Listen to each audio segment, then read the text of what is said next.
From the Weather NorCal Command Center, this is your morning update. You want to go where to buy a new refrigerator? Steve's A to Z Appliance in Cottonwood? In Cottonwood? Just a 10-minute drive. And they'll save us money. New and used, honest, reliable, factory-trained repair service and parts, and they'll save us money. And dispose of this thing? We gotta make the short drive to Steve's A to Z. Thanks, son. Steve's A to Z Appliance, front and main streets in Cottonwood. Drive a little, save a lot. Good morning to you all. Just a quick reminder, you have a free Weather NorCal app, and you can, of course, download that for free from your iPhone or your Android. Search for Weather NorCal, look for this icon, and download the app for free. You can also share your photos from the app. This is a great resource and a great place for you to share your photos because it's an easy place for me to find the photos. Number one, it's just kind of the one little centralized location where I can see all the photos that are shared, and then you might see it on This Morning Update. You might see it on Coffee with Kruger weekday mornings at 6:30. So be sure to check that out and share those photos from your phones. Let's take a look at your weather headlines. Now, we do have another dry and mild day today. A bit of a carbon copy from yesterday, upper 50s, some low 60s for those highs in the valley. Unsettled pattern, though, by tomorrow with rain and wind. And snow will actually be somewhere between around 3,500 feet, give or take. So I'm expecting places like Mount Shasta City to possibly see, at the very least, a bit of a mix, right? We could be looking at maybe a bit of a mix for places like Bernie, but Chester, maybe just all snowflakes, and not to mention places like Alturas as well. We do have heavier rain this weekend, though, especially for Saturday. Sunday doesn't look to be all that wet. You'll see as we look at Futurecast, and then we do have those snow levels climbing to above 5,000 feet by the time we do get into this upcoming weekend. So here's your planner for today, and you can see it looks like, yeah, just some clouds. Really, that's it. It's going to be dry for the valley, but I do anticipate maybe some morning fog. And by the way, there may even be some patchy fog for parts of the valley here this morning as well, especially as you head south, Chico, southward into Sacramento. Right? But the chances are a little bit less as you head northward. But again, patchy fog is a possibility. Just be aware of that. And we do have better chances for the mountain valleys, the inland valleys, so we can see some fog this morning. And there may even be a stray shower or even a flurry for Siskiyou and Modoc County. And the eastern mountains, I believe, we'll be looking at mainly dry conditions today as well. Now we look at the north coast, dry conditions, could see some of that morning fog, especially for some of those inland areas, but even Trinity County. I do expect to possibly see some more fog again for some of those mountain valleys, that is, here, and looking at some of that patchy fog out there. All right, let's take a look at your satellite image here. And you can see the clouds that are kind of pushing through. They're very weak disturbance, so it's not bringing us any rain. It's just bringing us the clouds we saw yesterday, and we've got more of those clouds again for today. And it's this storm system that we got our eyes on. That's what's going to bring us, of course, the next round of rain. So let's take a look at Futurecast, walk you through the timing of it all. There, of course, is what we're looking at today. You see how it's dry, right? But look at some of the light showers. There's actually a weak disturbance passing to our north and northeast. What this will do is possibly bring a few scattered showers, isolated showers for Siskiyou and Modoc County. But I think the rest of us are going to be dry under partly to mostly cloudy skies. Now we're talking about the next round of rain. Now we have this first push of moisture coming through late tonight and early tomorrow morning. I've got snow levels between 3,000 and 4,000 feet. And then you'll notice another bigger push of moisture coming in from the west. And this one, I think, is going to bring us more impressive amounts of rain as we go into the late morning hours and into the afternoon as well. That then pushes off to the east, and you can see some more developing rain coming in behind that as we go into Wednesday night and into Thursday. But notice what happens as we go into Thursday. It's not as widespread and it's not as intense. Now, I do expect snow levels to drop a little bit on Thursday down to about 3,000 to 3,500 feet. But really the bulk of the rain will be on Wednesday. Then Wednesday night into Thursday, you see how it starts to taper off. And then we're going to be looking at kind of scattered showers to start the day on Thursday. But I do expect by late in the day Thursday, it will start to dry out as we do have a drier pattern coming in on Friday before the next system comes in on Saturday.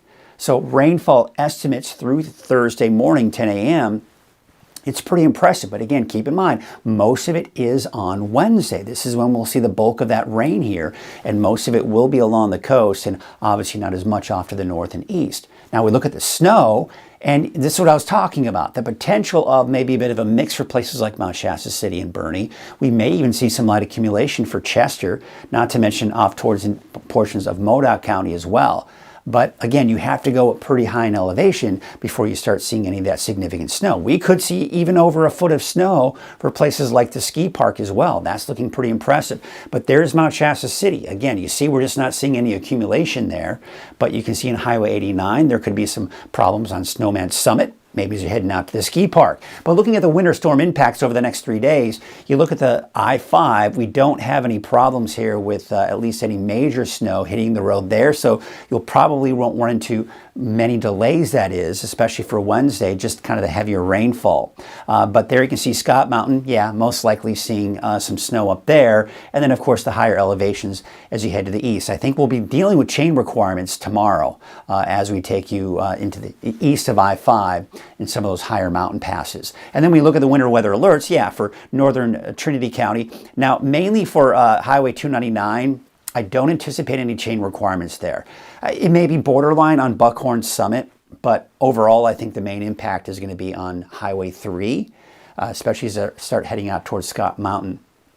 And then for Mount Shasta, for Siskiyou and Modoc County, again, that's going to be over some of those higher elevations where you're going to have some of those bigger impacts. All right, so the winds are also going to play a factor in Wednesday's storm system. So, of course, the wind's not a factor today, right? But as we go into Wednesday morning, there you see those winds beginning to pick up along the coast. As we see the storm progress eastward, then Wednesday afternoon, we're seeing some gusty winds.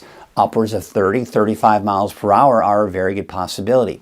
Now, there may eventually be a wind advisory that the National Weather Service may issue after I record this update. So just be aware that we may start to see some updates for those winds as far as any advisories are concerned. So we'll be on the lookout for that. Maybe have that updated here for you. But there you can see as we go into about 10 a.m. on Thursday, still pretty gusty off to the north and east, but the winds should start to subside going into Thursday afternoon. All right, real quick reminder, there are 5 categories of atmospheric rivers, 1 to 5, 1 being primarily beneficial rainfall, 5 being the most hazardous and the worst conditions. Now, it has a lot to do with several different factors when we're deciding which category the atmospheric rivers will be. Number 1, it is how much rain are we going to get out of this? How much rain is anticipated? And number 2, how long will the event be? So what you see here as we go into Wednesday, Saturday, and Monday, right? We're seeing a spike, then a drop, then another spike, then a drop.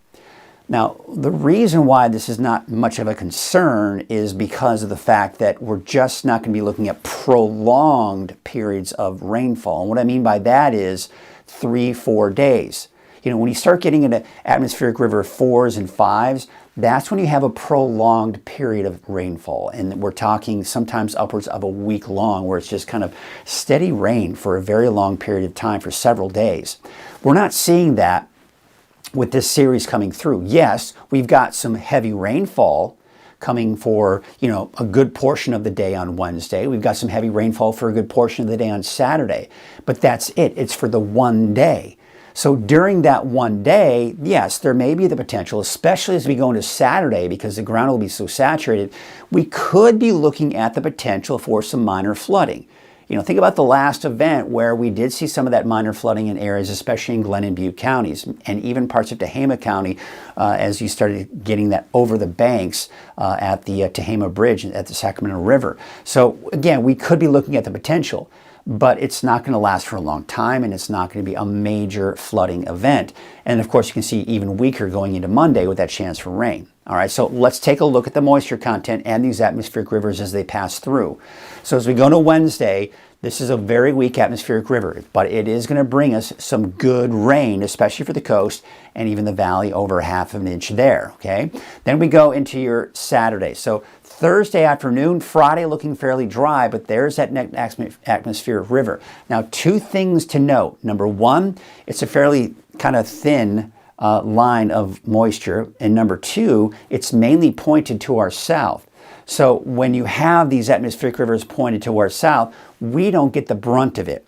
But that being said, we're still going to tap into that moisture because it's so close to us, and we're going to see that rain. And it's going to be good rain at that on Saturday.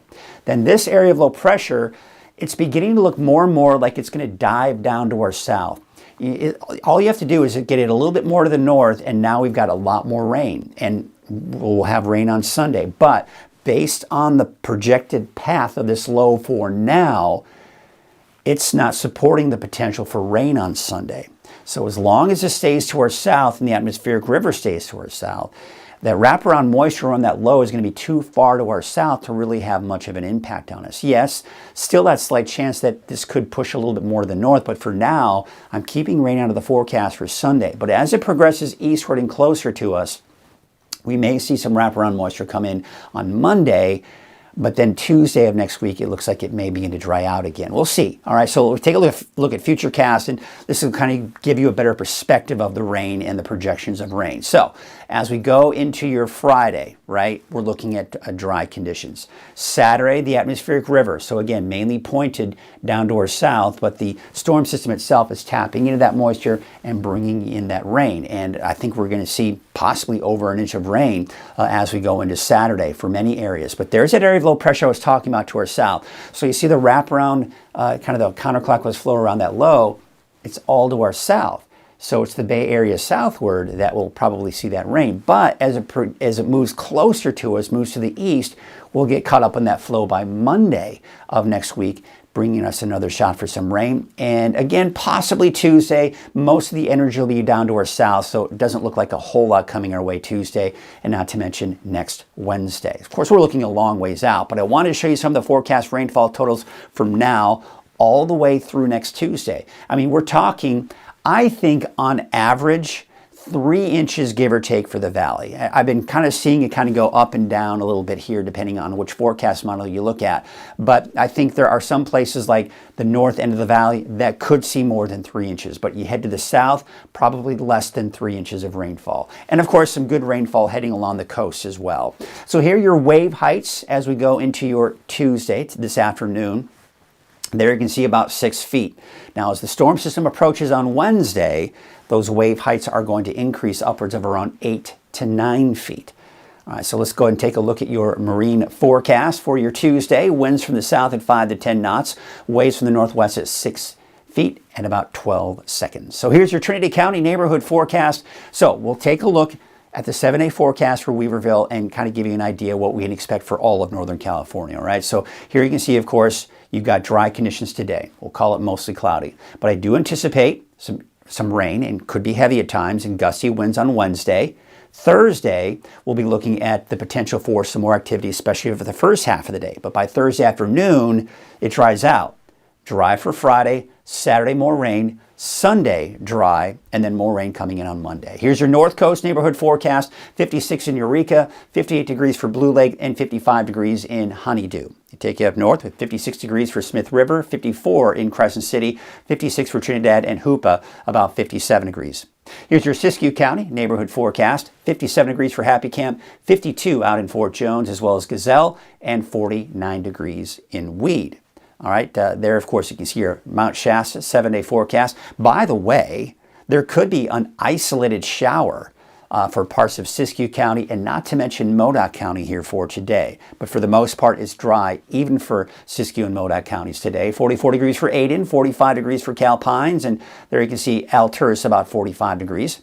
There's your Eastern Mountains neighborhood forecast, 44 degrees for Mineral, 45 out in Chester, and a dry day in Janesville with a high of about 46 degrees.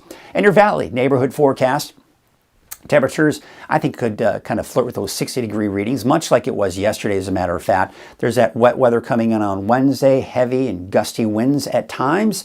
And then, of course, we've got those showers on Thursday, but mainly in the morning hours. Now, as we take you up to the north, we're looking at 53 degrees for Whiskeytown, 58 in Redding, 59 degrees for Red Bluff, and there's about 58 for that daytime high in Palo Cedro. All right, so here's your 7-day outlook. All right, so let's talk about what we got going on the next 7 days. So again, it's dry today across the board, minus Siskiyou and Modoc counties. You could see it may be a stray sprinkle or light shower, but for the most part, it's dry today. For your Valentine's Day, yeah, it's going to be rainy out there, and not to mention windy. It's going to be gusty winds out there on Wednesday.